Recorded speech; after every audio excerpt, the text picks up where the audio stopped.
Hey, it's Steve Roden and Damon Day. You're back with another Penny Stupid Project podcast. Today, we're going to reveal the car that we teased last time that Damon was getting for rideshare.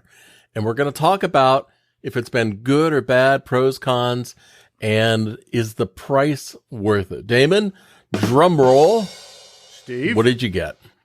I got me a Tesla Model Y. Oh my God, that sounds expensive. Well, it was and it wasn't. I bought it used. It was a 2020. So Damon was shopping for a Tesla at a dealership at night, and it was very confusing, but Damon found a real deal. In fact, Damon, I think, if I remember correctly, you were walking towards the car fast because there was another couple that all of a sudden spotted it. Was that right?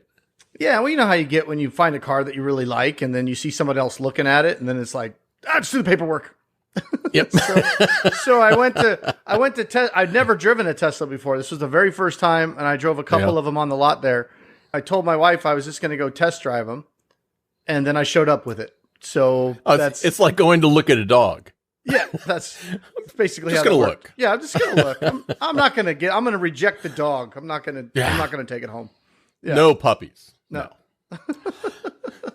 Before you went, this is what I think is the most critical thing about thinking about an electric car for rideshare, is we had a really good conversation about the true costs of rideshare and the fact that your car should be thought of as a tool and not the family vehicle.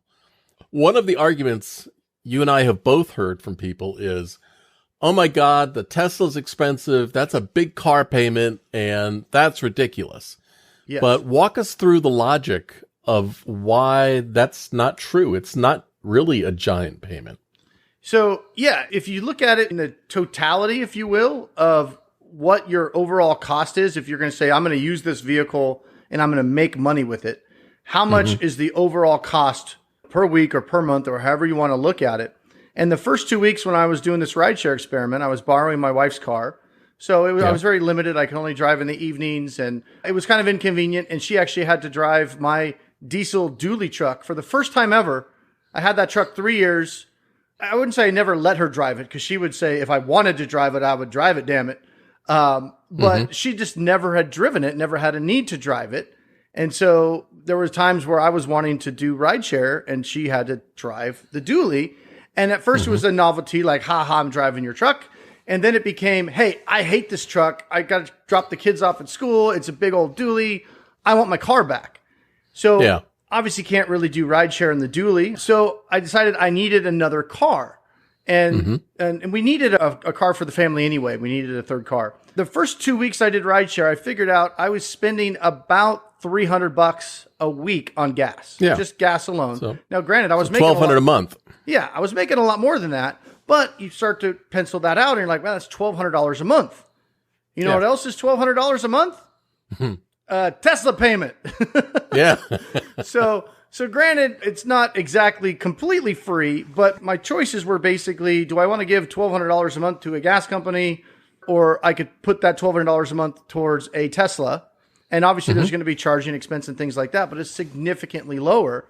And the way it pencils out, the more miles you drive, the cheaper the Tesla becomes over a car. Like my wife's car got 25 miles a gallon. Now, I'm not comparing it to a Prius or something like that. I didn't have a Prius. But for what we had, which was a car that got 25 miles a gallon, when I drove it, when my wife drove it, it got 20. Well, as you drive more and more miles and you realize the operating cost of the Tesla is significantly less than the operating cost of my wife's Cadillac, all of a sudden that big payment plus the operating costs compared to a traditional internal combustion engine car with maybe a smaller payment but a much higher operating cost per mile, the more miles you go, the closer and closer those two converge. And last month, I think I drove 4,000 or 5,000 miles. I think the Tesla was the same price as driving my wife's Cadillac because I'm not paying $1,200 a month in gas anymore.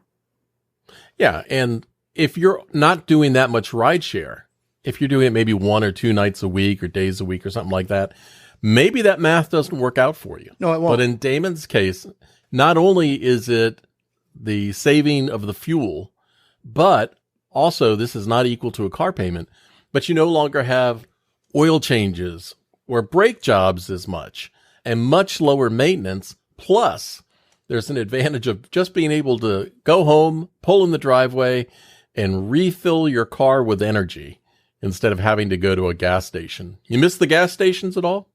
I hate it. Now I drove my truck the other day and I'm just watching the needle, go like this. And I'm like, this is $150 just to fill up the main tank, not the extra tank, the main tank, $150. And I'm used to going to the superchargers, $10, $11. Yeah. And I got an electrician coming out this week to wire a charger in the garage.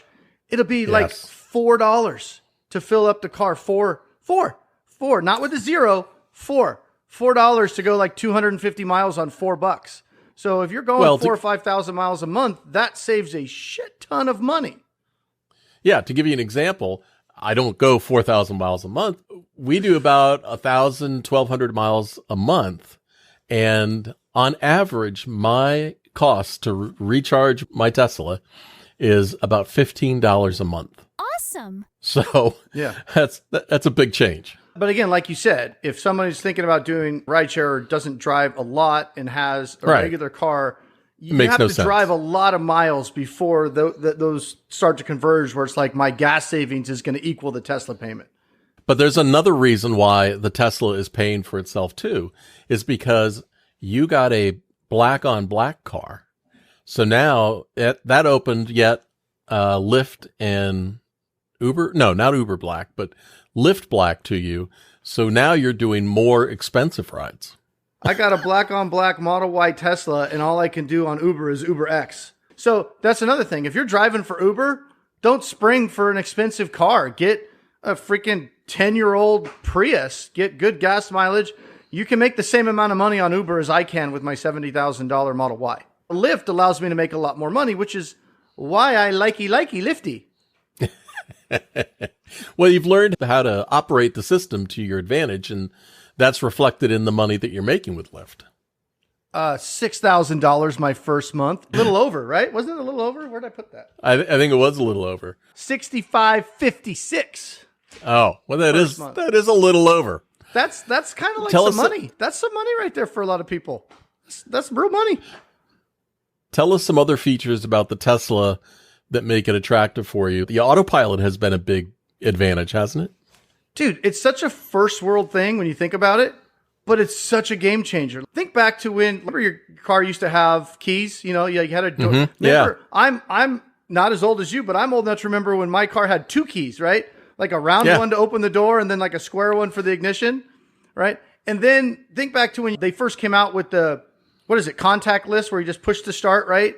Mm-hmm. And you just walk up to the door. You don't have to get your keys out. You just open it because it senses the key fob in your pocket, and then you just get in and push it. And I remember before I had a car like that, I used to think, oh, dude, that's so yuppie. Like, like you can't even, click a button. Like you got a key fob, you can't click a button. Then once you have it, you can't imagine going back to having to dig into your pocket and click a button. You don't realize it. And then once you have it, it's like, I could never go back to the old way. This car came with full self-driving. That was kind of what you alluded to earlier. It has the full self-driving computer on it, like already paid for, like prepaid. Like I don't have to pay $200 a month like all you people that didn't get a good deal on your Tesla. It's included for, life of that car, where you just get on the road and boom, boom, take me home or whatever. And it's driving stop and go traffic. It's a game changer. It changes lanes. It slows down, speeds up, whatever. You still have to pay attention, but I'm able to kind of go through text messages and stuff like that. And it's just, what did you call it? The mental relief. You you don't have to be 100% in it 24/7. It really, especially if you're driving 5,000 miles a month, it kind of helps. Well, especially with all the safety features that it has too, being aware of who's in your blind spot, showing you the camera on your blind spot, helping you to not change lanes if somebody's there. And you've told me more than once that if you're on a Lyft ride and you're just cruising down the highway and you've got it on autopilot, that's like the easiest money to make in the world. Yeah. And the horn farts. That's the best feature. My granddaughter loves those. Yeah. Oh, dude, I get riders in the car and you could put it on, different seats and make different speakers fart. Oh, riders love that shit. Hey, you want to see the car fart? Everybody's like, oh yeah, I want to see the car. You have it set up on demand, so you can just I do. push I hit the left button. wheel. Yeah. It's like, girl in the back, you're gonna fart. They all cry, especially when they're drunk. They just get a kick out of that. The car breaks the ice by breaking wind. One other feature of the car is that service technicians will actually come to your house, and you can make an appointment, and they'll come visit you and take care of many of the issues that you might have with your car, which is a big time saver instead of having to run it to the shop. Yeah, Tesla's it's like the Apple of cars. Like everything is just taken care of. It's nice and, oh, there's broken, fix it, whatever. Yeah, it's awesome. Oh, one downside though, I learned last night, really freaking expensive tires that don't last very long. Well, that's true. I just spent $2,000 to have 4 tires put on the car. But honestly, the tires I got, they're special Michelin EV tires. The original tires that came on it when I bought it, it was really loud. The car was loud. The road noise was loud. I got these new tires. You spend as much time in this car as I'm spending. It was worth the investment. They're the game changer, which is one of the downsides to the Tesla. In my opinion, it's not as plush and as soft of a ride as like my wife's Cadillac. So it's a little bit stiffer, but I mean, it's not bad. It's not like driving my dually around, but it's not a Cadillac. This isn't going to push you over the edge with your income, but is it both Uber and Lyft that give you a little bit extra because you're driving an EV? No, just Uber, but I never drive Uber because their payout seems to suck. Uber, I'm trying to love you. Help me help you. Good luck with that. I gave him some helpful feedback today, so we'll see if they make some changes at corporate. I mean, Damon says, we're doing it wrong. Yeah, but you were yelling in your phone while taking a shower. I'm sure you were sending a text message, and your auto translate complete is the dictation was interesting close enough. sometimes. It was close enough. All right. I'm not going to tell you the story about the profit and loss statements, the P&Ls. That'll be a different video. Well, now you got to tell it. So yeah, Steve and I were hanging out, and I got this voicemail, and the dictation, it was from a client, and the dictation on my written voicemail, right? And what it says said, I had to drop my penis off at the accountant. I showed Steve. I'm like, what the hell is this? This is a client. And it said, I have to drop my penis off at the client or at the accountant. So I'm like, I got to listen to this voicemail. Like, what's going on? And so I listened, and the guy said, I have to drop my P&Ls off with the accountant, not penis. but Google heard penis.